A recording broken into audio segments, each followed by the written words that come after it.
Okay, it is noon Central Time, so I'm going to kick us off here. Hello, everyone. Welcome to the third Thursday of the month webinar for Inventive, and we have co-founders James Shaw and Andrew Siemer.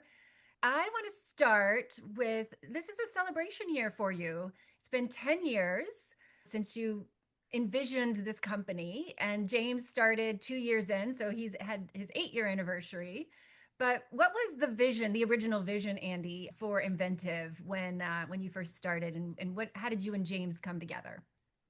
I think our biggest thing is that we've worked in so many places, consulting places, where it at some point all businesses tip where it's like, ooh, we need to get a little bit more profit, and then you start making some cultural impacting decisions to do the wrong thing, and we felt like we wouldn't do that, and so we've kind of always started with core values and making sure that we don't do anything that negates those along the way.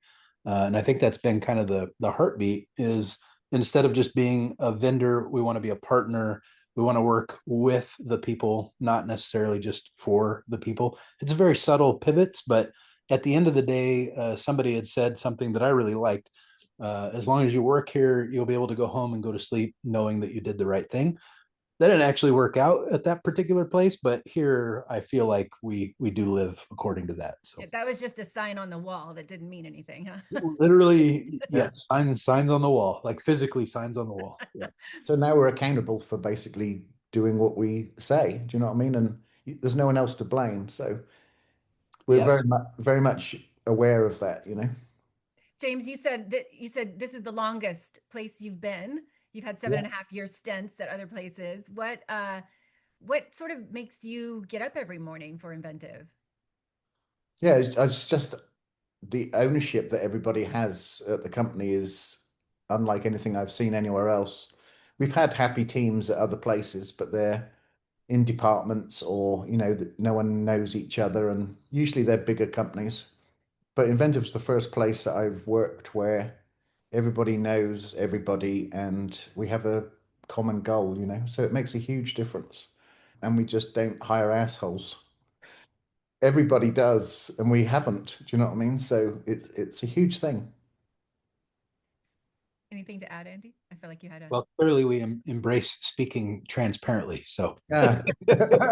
which is Oops. interesting because our whole mantra is like getting shit done. Like, and I think for the first maybe 3 years. I don't remember exactly where we pivoted. We would say it internally, but there was a lot of angst and hesitation to say that with customers during the sales process or even once they become customers. And then once we actually made the pivot of, this is actually how we live, we believe firmly in saying this out loud.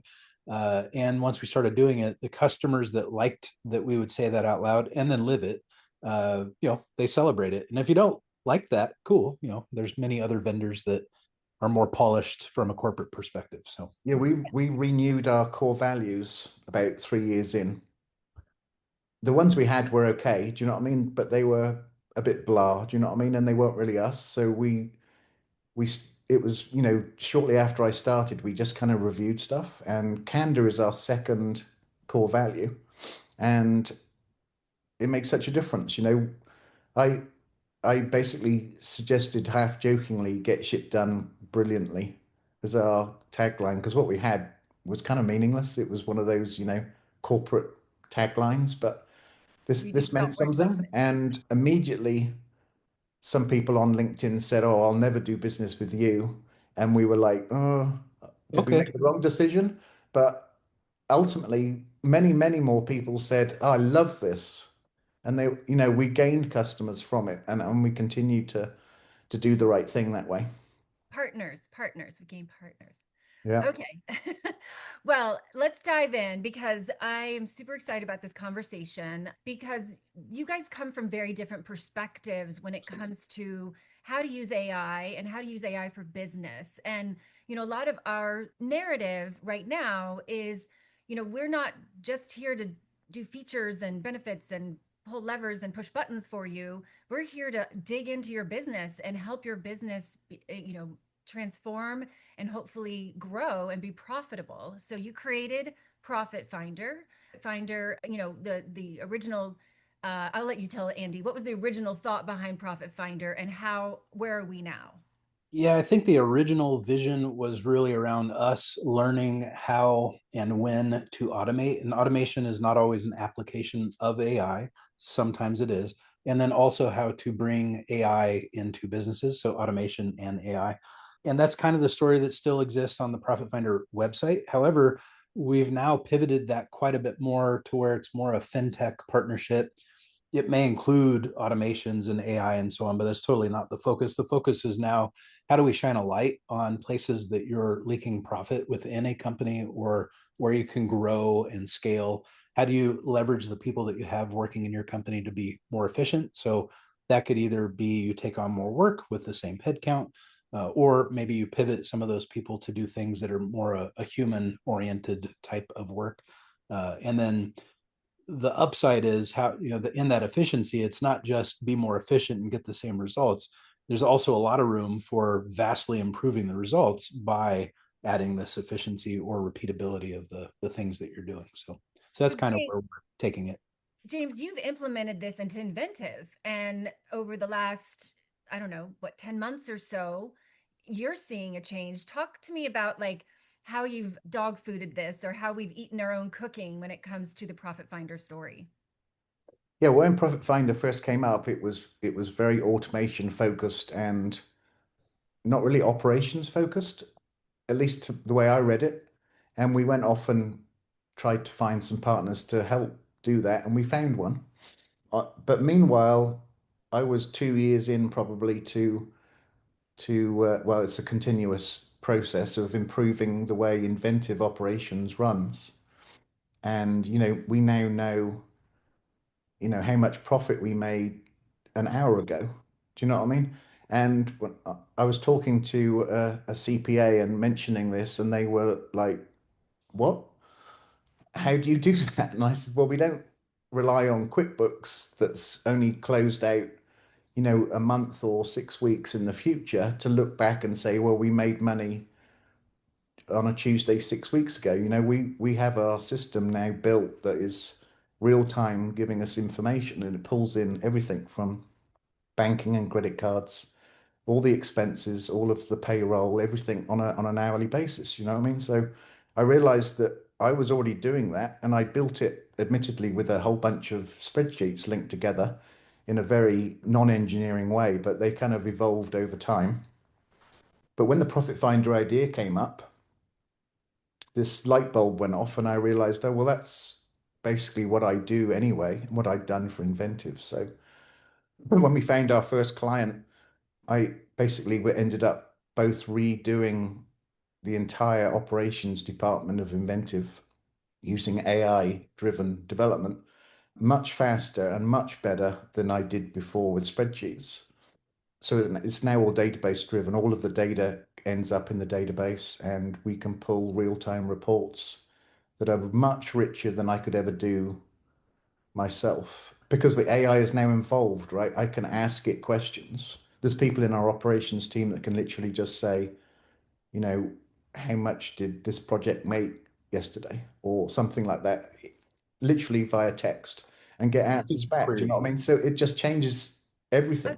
I was going to say, it gives access to the humans who might not be spreadsheet jockeys like you, they might be, That's what forced that pivot. It's like, we have 5,000 spreadsheets. Which one do I look at for this problem? And it's like, for James, Yeah. it's awesome. It's like, I go over here, I go over there. But We have other, a million numbers, you know what I mean? And the spreadsheets condense that to 1,000 numbers, and I could see the patterns in them. Do you know what I mean? It's being an ex-engineer, it was easy for me to do the pattern recognition, but that's literally what AI is. It's a big pattern recognition engine, right? So we've now got it so that the V3, if you like, of operations at Inventive is a warning sheet with 15 things that you need to look at. And it's literally telling the operations staff, look at this piece of data, and it's out of millions of pieces, right? And that's all AI driven. So it really changed the game. I I think that reckon. was our biggest flaw, was that we were bringing data to people, assuming that those people could see patterns and decide based on the 20 things that we're bringing to your attention, which is the most important thing to work on. And the big pivot, because for those listening, this isn't necessarily new. We've effectively created a data lake across 10 different piles of data and then put some analytics on top of it. But where it is a slight pivot is adding AI as the human interface. So it's not necessarily SaaS, but now AI first, and allowing it to bring a specific piece of data. So focus on this. This is the highest priority thing. And then the next step is not just here's some data, but here's the action that you should go take to deal with whatever that may be. And I think there's another subtle thing there. Like, this is not a new concept, but the concepts that exist out there are for enterprise level, massive companies. Like Dell has this, right? Had it for 20 years and they spend millions of dollars a year on it. Like, what we're doing now is literally available to small businesses. Right. You said it perfectly. I was actually going to make that pivot because this is about access to tools and operational skill sets that weren't accessible. And, one of the things Andy and I were talking about is, normally for a growing company, you would bring consultants in and say, what data do I need and how do I get it? And let me overlay Power BI or whatever all the massive data tools Cool can be. isms. Yeah. So I I dig in more what this means for small to medium sized business and even startups who need to have access to information to properly make decisions. Yeah, well, we kept coming across small businesses that really had no idea if they were making money, like literally had no idea. If there was money in the bank, they were happy, but they really didn't know if they were profitable. They didn't know anything about their business, really. I mean, a lot of people are bakers making baking pies, do you know what I mean? But that doesn't turn them into a bakery business, do you know what I mean? So it was kind of eye-opening that really no one else was doing what we thought was mandatory to run a small business. Like, small businesses are extremely dependent on cash flow and things like that. And you need to know what money's coming in and how much you've made, as what the bottom line is going to be in advance. You know what I mean? So running a business blind, I just can't even imagine. I mean, I guess that's partly why so many businesses fail, is that they just don't know if they're making money. So Running blind creates stress. And I feel like understanding where you're at and what subtle pivots you can make along the way to alleviate that stress is kind of what this does. And for me, what's fascinating is one of our first clients in this is really a CPA firm. Your accountant and a whole group of accountants don't have access to this kind of data, even though they are actually the ones that have all the right data. They just don't have all the tooling they need to be able to forecast where they're at in real time. So, they have all the data too late. That's the problem. So, right. so they don't even know if they're profitable until the end of the year. And I'm like, that's crazy. It's a CPA firm. Do you know what I mean? So, like, for the price of a person, they get a full on operation system that's real time. So I'd like to talk about when they need to call you because as you guys were developing Profit Finder, you also had to create a price point that people could enter into an engagement with Inventive that was not a full software development multi-year. I mean, we'd like for them to work with us multi-year, but I mean a multi-year project, distinct project. So how did you kind of come to terms with, this is what we can do for these small to medium-sized businesses at a price point they can enter into with us? But it's my favorite topic lately. I feel like we've been for 9 years in the business of selling 6 and 7 figure products, which that's difficult for that is not a small business price point. And now with AI, we're so fast and so efficient that we can do much smaller things where it could be four or five. Well, I say that $4,000, $5,000 things are up, but as James says, the easy way to do math is figure a low cost employee over time will get you advantages. And the nice thing about it is that we can ask, what is your most painful thing, and solve that this month, and then solve something else the next month. And but the goal is that you keep adding value over time, and you get to a point where you effectively have a company operating system that is telling you how to think about your company, how to plan accordingly, and so on.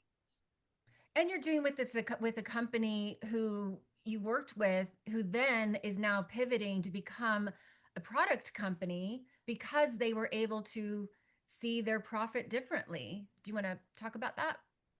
Yeah, and that's more on the our accelerator program side, where we started with literally with the profit finder pitch of we'd love to take a small business and shine a light on the intelligence part of running the business to show you where you are, because companies, a simple case, you've signed up for all these subscriptions, they still run, so it's like a rocket money problem, and nobody questions it, so that's lost profit that you're not paying attention to.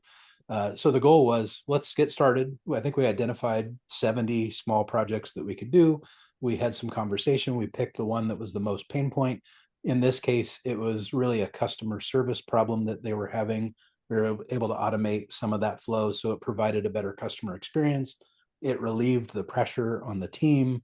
And so overall, they got more efficient. And that's less about finding profit and more about creating a reliable experience for his customers, so they become sticky. Now you found additional profit, but over that we fixed a few problems, and shined a light on there's a bigger problem here, because this particular customer knows everybody else, all of his competitors, all of his peers, all of the people in the industry that he worked with, and he's like, he was at a point where he was looking to acquire as a growth strategy his competitors as they were going out of business. And then he realized, well, there's actually a platform play here. We could probably launch a product and make all of my competitors customers of, effectively an AI oriented platform that, helps create efficiencies and reduces the pain of people running these businesses by either adding AI next to your employees or having agents do some of the work. So I think what I was also getting at too, and James, maybe you can jump in on this, is that, you're not saying let's eliminate humans.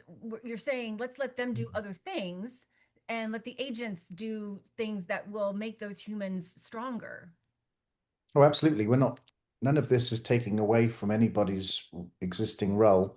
It just transforms their role into something much more efficient and enjoyable, because there's still problems to fix in a business, right? It's just people were wasting time trying to find them and guessing wrong, and now it's just handed to you. And I do want to make the point that even at a low cost, these are all fully customized and bespoke for every customer, right? Every customer has their own data sources, their own business rules, which are long and complicated. Do you know what I mean? It's not something that a product will ever be able to do, off the shelf. So what they're getting is something that's literally working in ways that we would don't even envisage until we, get into the bakery business or the CPA business or whatever it is, and find out that it's really important that they know how much that apple sauce cost or whatever. Do you know what I mean? Like, so it's very customized, and it makes their job much more efficient. Just because, if they want to know every hour a particular metric, we just create a warning, and that's what they see. Well, and I think a, a lot of people feel like they need to hire a BCG or Anderson or something, to get those answers. But you're able to ask those questions quickly, get to the source, be consultative, of course, but ask those questions and then help them decide what that custom looks like. Yeah, yeah. I mean, the first few months is, of course, all the data ingestion and setting it all up and learning what is actually important. Because even on day one, they have one thing, and then it turns into 100 things, and then you end up building a whole system that helps their everyone in their business. Most of the people, well, all of the people that we've helped so far have rejiggered their business now to work with the new operating system, which is really nice. A 25-year-old business suddenly to pivot to use the new AI driven operating system is a lot of fun for them and us, because it's like takes away all the drudge of what they used to do, really opens their eyes to focusing on getting back to what they used to do, which is serving their customers. Who are some of I the think industries, go ahead, Andy, you go. I was going to say, I think there's a useful pivot just to tie back to the title of this one. I'd love to hear your thoughts, James, on dealing with AI and math, where numbers need to be accurate, and what are some of the approaches that you do to make sure that the answers you're getting, we can't blindly, especially in math, accept what the LLMs are telling you. What are your approaches to keeping that honest? That's a great question because I think you've talked about this before. AI is really good at making shit up. And and that's why people have to be involved. So yeah, I tend to work with Codex more. You tend to work with Claude Code more, but it's the same thing. What I found is that I still have views of the data that are more complex so that we can cast the human eyes over it. I'm still looking, doing my pattern matching on the client's data. They might not even see those views, right? But I want to make sure that there's a sanity check always before they get to rely on it. And they do come up less and less often now that I detect a problem. And then you tighten the rules and stuff like that. But you always need that oversight. It's not a one and done thing. And this is why we're always structuring this as a long-term, retainer style project rather than a something that we're going to build and walk away from. It's a very fluid and everything's always changing. They only need one of their data sources to change in some way or a business rule to change. And honestly, our operating system is causing the business rules to change too, right? They realize they don't need to do things that way anymore because it doesn't make sense. We don't need to do that anymore, right? We already know that this thing is being tracked and it will be red or yellow or green on the dashboard. So we don't have to worry about doing all of that other sanity checking that they were doing themselves. Right. There's probably like an admin with a or somebody with a calendar ping saying, go look at this, and they don't Hmm. need to have that anymore. They can. Right. But I always like the notion that we apply to humans, and every time I talk about AI, I refer to it as a human. But the idea of trust but verify is so important in this world where I'm having AI help me do things. You just can't trust. Period. Like you have to do the other part more important. The funny thing is, more and more I ask it questions, and I call him George, by the way. I ask George questions because I can't say Chat GPT or Codex as fluently. So we employ George. But I'm always asking him, that doesn't look quite right, doesn't feel right to me. My spidey sense goes off. Nowadays, he's always right. Do you know what I mean? Which I love. You know what I mean? It's like, oh, that's because you did this. And I'm like, you're right. Good talk. Good time. I use it in my sales decks all the time when I'm usually, well, Mimi and I, is a good example. We'll collect a lot of intelligence about projects that we're trying to close. And I'll be reading in my presentation, I'll see like all these metrics. And I'm like, where did you get that metric from? And it will remind, on this day you spoke to this person and they mentioned this thing. And it's like, so there are definitely some superpowers that bringing AI into all of the conversations is definitely beneficial. But I still ask questions. Well, and because of your experience level, you do have that spidey sense that you can say, "I'm not sure how things are." We've had this conversation a couple of times in our other past webinars, but it's worth repeating is that having that engineering background, having that thought process of running companies is so important if you're going to instill an AI agent into your business because it could go off the rails. And the purpose of this webinar was to say you cannot get this wrong. This is really important information that I can't, get wrong. So I don't know if you want to comment on that. Well, the thing that I don't think most people don't think about the whole life cycle. So, James and I build things with LLMs. Like, so I do use Claude a lot more, but I always have ChatGPT go against my Claude results. So I'm using two different models to compete and validate the result. And that's very important because it's still software at the end of the day.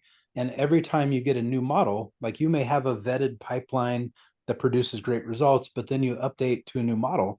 And in that new model, they may favor this kind of thing over that kind of thing. And you may find that you get bad results just by changing the model to something that's smarter or more efficient or what have you.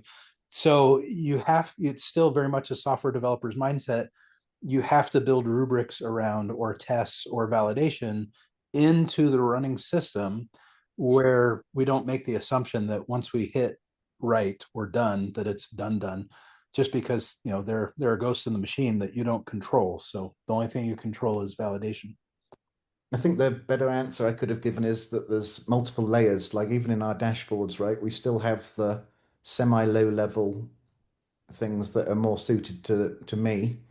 And then at the other end of the scale, the CEO of that company will get an email summary that has the 5 points on it: revenue, gross profit, net profit, debt, liquidity, things like that, which are one sentence with a yellow green I traffic love light. emails. Do you know what I mean? And it's just so different that you can condense, a month's worth of data into a simple 5 sentence thing. And I'm not writing that. It's all automated and AI driven. Do you know what I mean? I bet a lot of these companies are, coming in to the conversation with a lot of SaaS, platforms that they've accumulated over the years.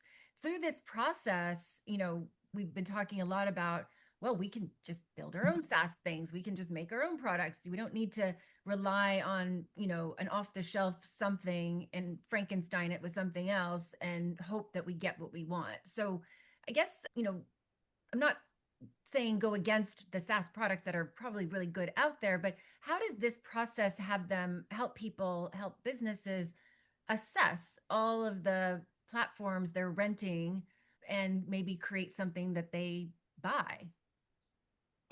I honestly think this has got to be a scary time for a product company, because you have groups like us where it used to be a product would solve 80% of my problem, and the other 20% was just in the way or caused us pain, or we'd have to build stuff around it, any number of things. But we would put up with it because the cost of replacing it, I would have to actually move my system out of that one into something else. It probably just has additional pains. But now we're in a space where we can clone the software that we use and rub all the rough edges off and get rid of the monthly subscription, and like it. So it's an interesting world if you have the ability to especially take small software and just make your own version of it. But even big systems now, I think, are under threat, where we can replicate largely what it does and integrate it deeply into our system. The other part that's been interesting for me, you may have 20 different subscriptions to things, none of them communicate. You have to build this data lake thing. You can start zapping those things away and just start building your own operating system, which includes things like Fathom or things like your hours logging tool or any number of things. They're all within reach now, and it takes days, not years, and it takes hours, whatever the cost of your hours are, not six figures to swap these things in and out. So it's exciting for me, but less exciting for people who have one product offering. James, anything to add about, even the way you've looked at Inventive's SaaS products that were. Yeah, we're all forced to use things that do most of what we want today, and I think that's just going to go away. It's going to go away quickly, because why would you put up with that when you can build your own that literally does exactly what you want, and you throw away the functionality you don't even use? Do you know what I mean? It's very different, and it seems implausible to most people that that's possible, but it's possible and so cheap. And perhaps SaaS products need to become more flexible with what their customers want versus product engineers building something that they just think the universe wants. So I think there's maybe an opportunity here for a lot of product builders to be more customer centric and really understand what the use cases are, maybe for some of these 10 to 20-year-old products, and adjust. And they can adjust quickly. You can adjust in a week versus before it's like, oh, if we have a new product Yes. feature, that's a 6-month roadmap. Well, Yeah, it's an now hour. Yeah, it's an hour. I just asked George to do something different, and it happens, and it's deployed. You know, it's continuous integration gone mad. Do you know what I mean? It's literally real time. well, and on the accelerator side, where we want to partner with people that have great industry disrupting ideas, it used to be, oh, it's going to take a year to build the thing. Is it even worthwhile? Can you get to market quick enough for before somebody else? But now it's a completely different conversation. It's like, well, is there anybody in the industry that you're trying to go into that has 80% of what you like? Cool, we'll start there. We'll replicate that, and then we can add your special sauce on top of that and get to market in 2 months, like from start to finish, you're in and selling. So it's fascinating. I think this is kind of like when the internet hit business initially. This whole AI wave, the positive part of it will be very disrupting in ways that I think benefit the customer, less the business. Like, if a customer wants it, they're going to find it or build it. It's all within reach. So Right. And they have the now they have the control to ask for it. One of the things that's fun about Inventive is that we have all these AI channels where we're talking about, we're sharing and creating, and everybody has a side product they're working, not everybody, but a lot of people have side products. What is the message that you'd like to send to people who have ideas out there, and how should they be thinking about, creating their own product ideas? well, there are platforms, the whole vibe coding thing. There are lots of platforms to take somebody with an idea and vibe code something. But thousands of those things are created every day and none are shipped. And so I think you're still afflicted with somebody like me who has lots of ideas. There has to be somebody like James there also to be sure that, okay, cool, which one are we going to ship? When is it going to get shipped? Can we stop making new things and focus on getting some things, actually done? So if you're afflicted with lots of ideas, you probably don't have the skill to ship by yourself unless it's a small thing. Small things are easy, but so find a good partner in your creativity. Yeah. And James, the partnership that you're looking for through our Foundry program are people who might have an inkling of something and then, need someone to execute that for them.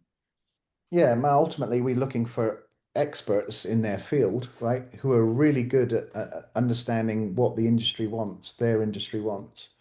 They have some money to invest in a system. It doesn't have to be like it used to be with $500,000 or hell, $3 million we've had before. It doesn't need to be that level anymore. But you do need, monthly liquidity to employ us to help, but then you can just turn that industry knowledge into a product that you use and it's exactly what you imagined. Yeah. I lost track of my questions, so give me a second here. I was Oh, having so much fun riffing with you guys. A lot of the people that we're looking to talk to, and in fact, James, you've been having conversations on LinkedIn with folks who are non-tech, you know, eh, non-tech forward, I would say. They're in the operation space or they're in the revenue generating space. What kind of things do you think non-technical people need to be asking for when they are seeking a partner who can do the technical pieces? Because they might not have the language for it, but they're like, I'm hearing all my peers using AI, doing these great things, but I don't know where to. They might not know where to start because they're smart, but they may not know what questions to ask and where to start the conversation. well, I don't think you want to be partnering with someone who leads with lots of talk about AI. Do you know what I mean? AI is the tool that we use to enable us to do things much cheaper and faster, right? But it's a very small part of what they'll see, right? They will see maybe a text interface or something like that where they're allowed to ask questions of the model, you know what I mean? But I wouldn't say it's AI from their perspective, you know what I mean? That's really an internal tool for us. So if someone's coming in and overwhelming you with all of the latest buzzwords, and we've had many buzzwords, it used to be blockchain and then it was something else, and now it's AI. Do you know what I mean? I'm like, it's kind of almost meaningless as a word because it means so much and so many different things. So I think what people need to be looking for is accountability and trust with a company that actually is willing to understand their business. Do you know what I mean? And that's usually a small company. Do you know what I mean? It's you're not going to get that sort of responsiveness from a massive conglomerate. Do you know what I mean? It's like they have products and bits to shift and invoices to send. You know what I mean? And it's just a machine. So we're very much on that partner level where we want to understand, what are the five things that you don't know about your business, and then we'll figure out a way of giving you that. Well, and to answer it from the implementer perspective, I think AI gets you there, but I most of the time AI should not be the final solution. So, as an example, you may solve a problem using AI, having a conversation about the problem. The solution is morphing over time, but once you get to the solution, you're actually usually better off having AI provide you a coded solution because that coded solution won't shift as models change. The outputs will stay consistent and so on. And so if we're talking about, filtering data for a certain thing, well, AI is just writing a program to run against your data to get that output, but you're asking AI to do it, so it's not as efficient. It has a lot of cost associated with it that you don't necessarily need to run with every single operation. You can just have it, build and output some code, run that code in a reliable, low cost, efficient way. So most people, it's like, ooh, I have George or I have AI, and it does the thing, and it's like, well, that's great, but you need to go one more step to be super secure and reliable and so on, and get the AI out where you can. It shouldn't stay in the pipeline for all situations. Yeah, it's a good point. I assume that people know that, but we're using AI to build a system which is a standalone system. No, there's no AI involved in it necessarily. We use AI in the output very specifically if it's needed, but generally is not. Yeah, that kind of leads into one of my questions of where don't you need AI? You know, where do you need to be like AI doesn't need to be in this Well, as an example, a traditional way of writing software, we want to build unit tests and integration tests and functional tests.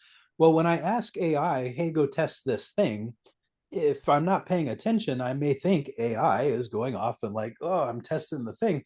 But really, AI is generating tests and then running those tests to test the thing. But as soon as you have that artifact, instead of asking AI to go run your tests, you can just run a command line that runs the tests and you get the results back. So there are a lot of places where traditional software development stay intact. Where AI is awesome is that it will write way more tests as far as like volume of tests, but the quality of what's being tested will probably also be better than if a human was to write, two or three tests. AI can probably write 15. And when we're talking about fast running tests, more isn't necessarily bad as long as it's testing valuable things. But the other side is AI can integrate with Playwright to run functional tests, which generally speaking are a thing that are complicated and time consuming for humans to get right.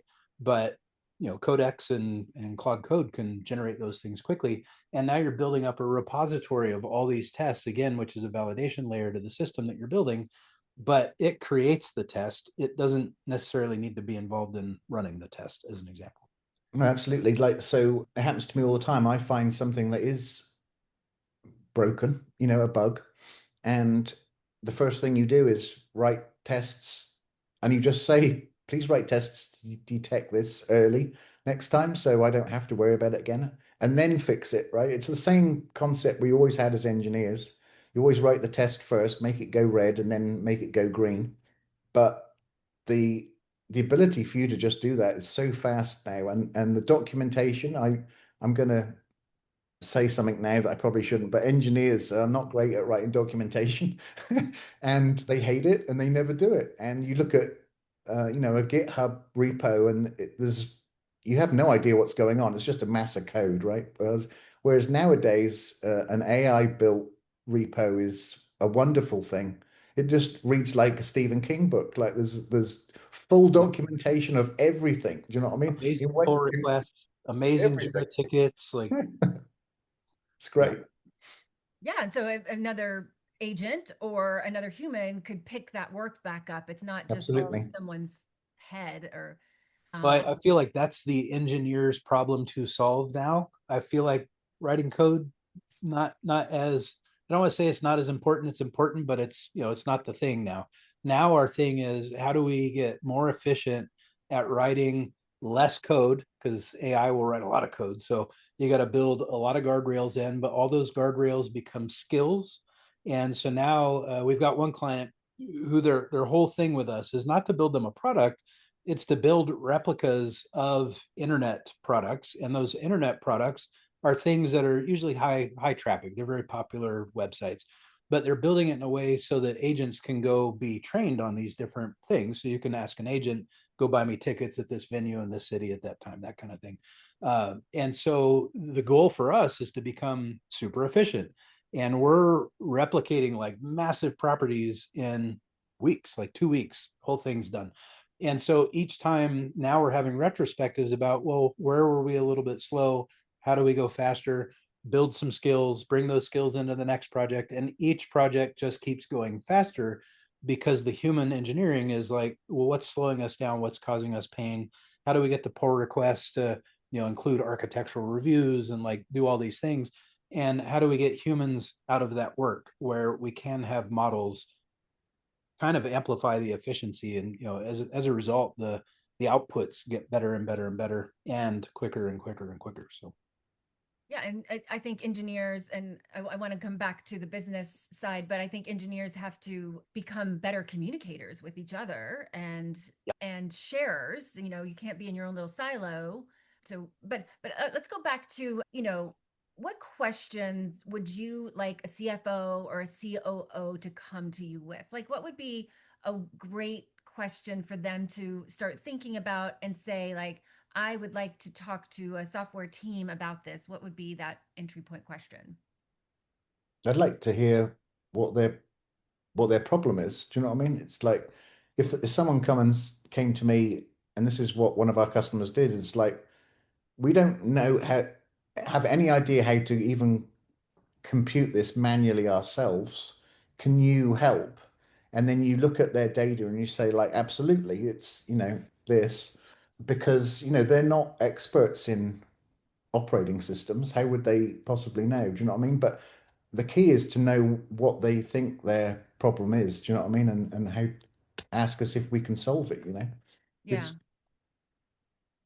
It's It's more interesting to enter a conversation with curiosity versus I know what my problem is and that you just fix it. right, exactly. I mean, they don't need to know what the solution is. We just need to know what they're missing from their business. A lot of it that we focus on is timeline, like we can get you the same data faster, but sometimes we find data that they just don't even know how to get from their business at all. well, they didn't know there was a question that existed that they should be asking, and that they already have the data to answer it, that it's not there. A lot of businesses just run like it's like, oh, it's always worked this way. I just have this pressure, and there are question marks in my business that I don't know, and I'm okay with that, and we'll just keep going. And but then you plan your business around those potholes, and that's not great. So Can I give a humorous example that kind of Please. makes the point? There Yeah. was a company downtown that we went to help many years ago now, mm, and they were getting paperwork from the state to do with construction. And they had people in their building that would take those pieces of paper. There was a room full of old women. They would take these pieces of paper and they would scan them into their computer. And what was the other thing they used to do, Andy? They used to, they would do the data entry off of the originating paperwork, and it would go into a database. And this yeah, is this is the amazing part. I think the first part probably has to happen in some way, but then when it goes through the departments and it needs to exit this department to go to the next department, I shit you not, they would print the data out of right. the database, walk this stack like a ream of paper to 50 feet away to the next desk, and they would type it all back in to the same database. But we're like, you're kidding me. Like, it's literally right there. Why would you? And And again, they've always done it this way. Always that's done. just the process. That's how That we was do how it. they did it. Yeah. And these people had kind of aged out. Like they should not still be working, and they may not come to work one of the days. And this whole company is like worried about, oh, what happens if Janice doesn't show up? Like that's a hole in the system. It's like, yeah, that Yeah, still I mean, exists these days. we've been having these conversations because I feel like our sense is there's a lot of companies and organizations out there who don't know what they don't know in terms of what resources are available to them. And like if it's a whether it's a law firm or a CPA firm or what other types of industries might not be thinking in this way or know that they have access to fixing these pain points. Right. No, because that's just the way we do it, yeah. Most things are easily fixable nowadays, for sure. Well, you've gone through all of my questions. We don't have any questions from the audience, but we have a lot of viewers, so that's fun. So thank you for coming. Before we wrap, is there anything that I haven't asked you to that you felt like we needed to jump in on? I don't No, know. I think I've just been talking over your questions. No, you guys have been great. Yeah, I think that one of the things that, I always want people to get out of these conversations is that, there are great humans behind the AI systems. And these humans are thinking about business challenges, not just, what levers can I pull and buttons can I push, tomorrow. And so I think it's a better entry point for any kind of industry, of any kind of engineers that are in this industry, is to have a business focus versus a building focus. I guess the thing that I would leave with is if you run a business, just ask the question, what are you most worried about? What is your biggest fear in your company?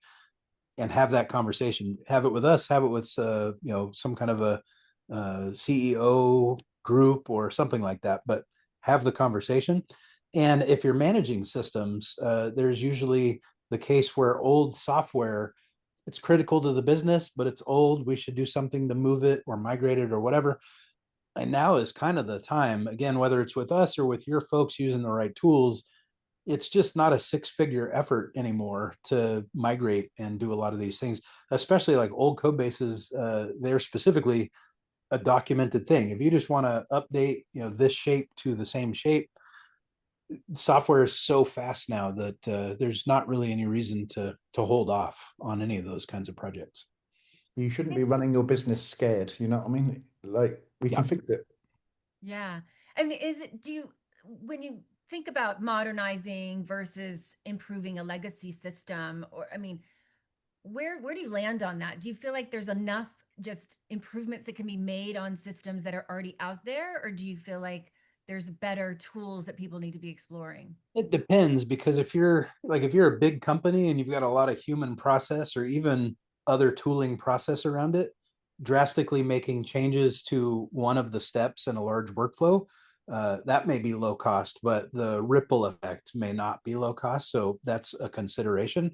If you're a small or medium business where you're a little bit more nimble, then by all means, if you're going to update software or you've got rough edges on an existing integration, or you've got a lot of SaaS subscriptions, and again you're not using 100% of all the things, we're actively considering, as an example, getting rid of HubSpot. It's a great tool, lots of rough edges.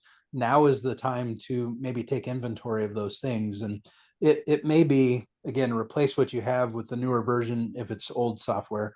But I think if you're on subscriptions, there's definitely a lot of room to maybe build your own thing, maybe get rid of some of the subscriptions you have. It just depends. Again, I always go back to, don't do it because it's cool. Like what's the business reason you need to do these things?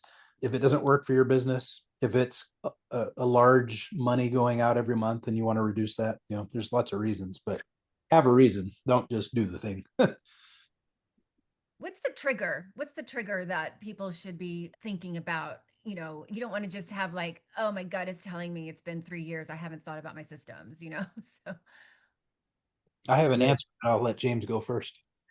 it's tough because I don't think people um wanting to pull that trigger. Do you know what I mean? Like the status quo, everything works. Why mess with it? You know what I mean? And it's hard to know how to push them over the edge. Do you know what I mean? But once you do, it's a ripple effect that is incredible to watch. Do you know what I mean? Like one company we worked with was using a server-based copy of QuickBooks that was, all encapsulated internally. No one could access it from outside. Well, it's obviously not accessible by our software either, right? So they went to QuickBooks Online. This is just an example, and they've been wanting to do it for 10 years, but hadn't because it's scary.